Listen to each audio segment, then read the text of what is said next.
Hi class, today we're going to go over safety tips for using the bandsaw. The bandsaw is a very versatile tool. It has two wheels, one and top. On those wheels runs what we call a bandsaw blade. So it's a blade, it's one large band, hooked up to a motor down below, and it spins around with the teeth facing downward. It makes it very versatile for a few reasons. We can cut cross-cutting, we can rip with the wood. Remember, ripping is cutting with the grain, cross-cutting and cutting against the grain. And we can do one final thing that we can't do with, say, the miter saw or the table saw, and that is we can cut curves. And I'll talk about cutting curves later here in the video. Now, the nice thing about the bandsaw is, since the teeth are facing towards the table, we don't have to worry about kickback on the miter saw like we would on potentially the table saw or the miter saw, which have round blades that spin. And so if you ever going to have the blade catch the piece of wood, it would just push it further into the table. Let's go over the parts of the bandsaw here. So first up in the way right here is we have what's called a fence. A fence is an accessory we can use if we're cutting straight lines, so either ripping or cross-cutting. We also have a miter gauge down below right here. The miter gauge is the same thing. We could use it if we're cross-cutting, or if we want to cut an angled cut, we can twist it as well. So both accessories that we could use, we don't have to. Let me dial that back in there. Okay, right here is our tabletop surface. Whenever we're cutting on the bandsaw, it is a tabletop tool. The piece of wood will always need to be flat on the table. We're not going to cut in the air. Over here is our power switch that we turn the bandsaw on and off with. And then on this side here, we have this whole assembly right here is called the blade guide. Let me zoom in here so you can see that a little bit better.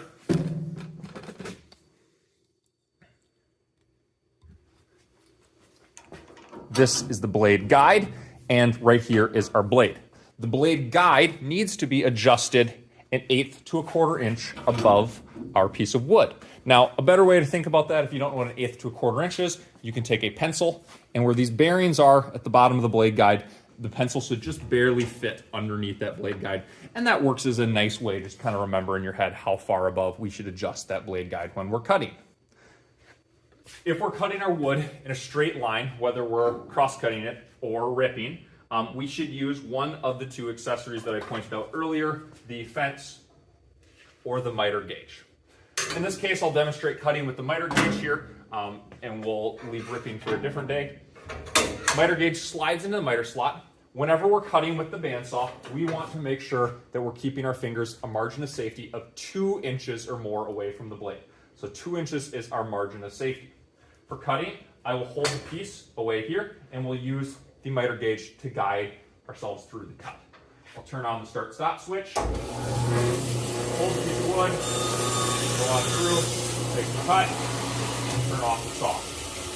Now, whenever the saw is coming to a stop, we want to get in the habit of not using our hands to clear the piece of wood scraps that we might have.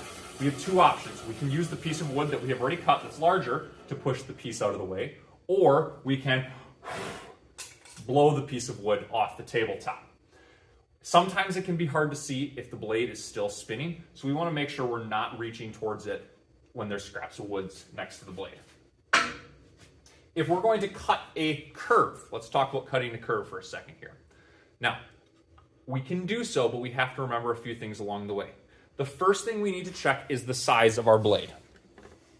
It's probably hard to see in the video here, but we have a very large blade. This is a pretty thick blade. This is a 1/2 inch wide blade, what we call. Larger, wider blades are better for cutting straight lines, but they're worse for cutting curves.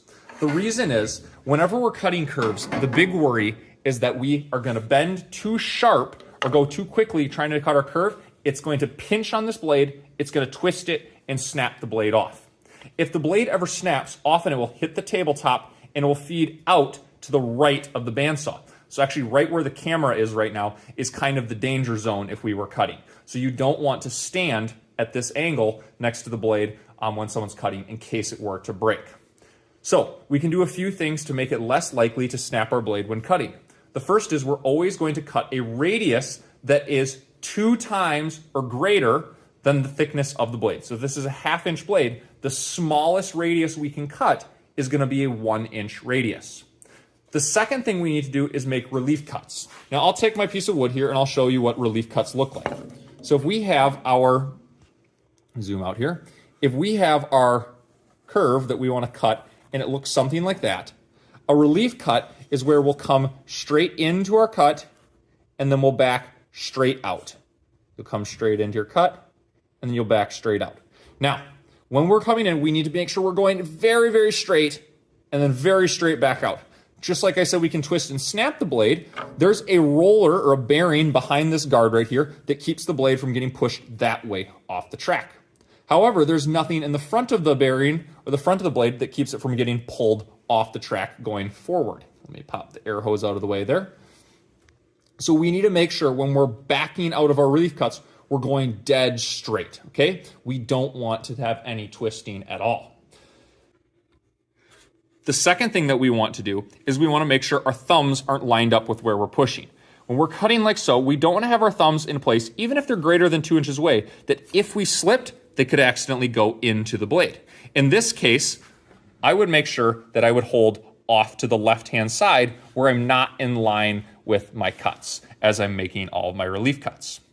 What relief cuts do is whenever we get into actually cutting our circle, those pieces of wood will fall off, and then when they fall off, they relieve the tension, and there's no way we can pinch the blade at that moment. So we should have a lot of little pieces when we get done. I'll demonstrate making some relief cuts here, and then I'll demonstrate making my curve. So I'll turn on the bandsaw. I'll go in, straight out. In, straight out. In, straight out. Straight out. Straight out. Straight out. Straight out. Now I'll go to make my cut.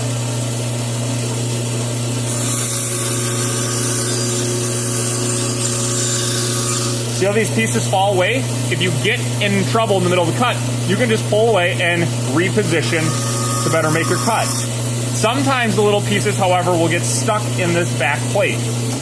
You might need to turn off the saw in that case, blow away the pieces, or use your board to kick them out of there. If that happens, just turn off the saw, turn it back on, and continue your cut.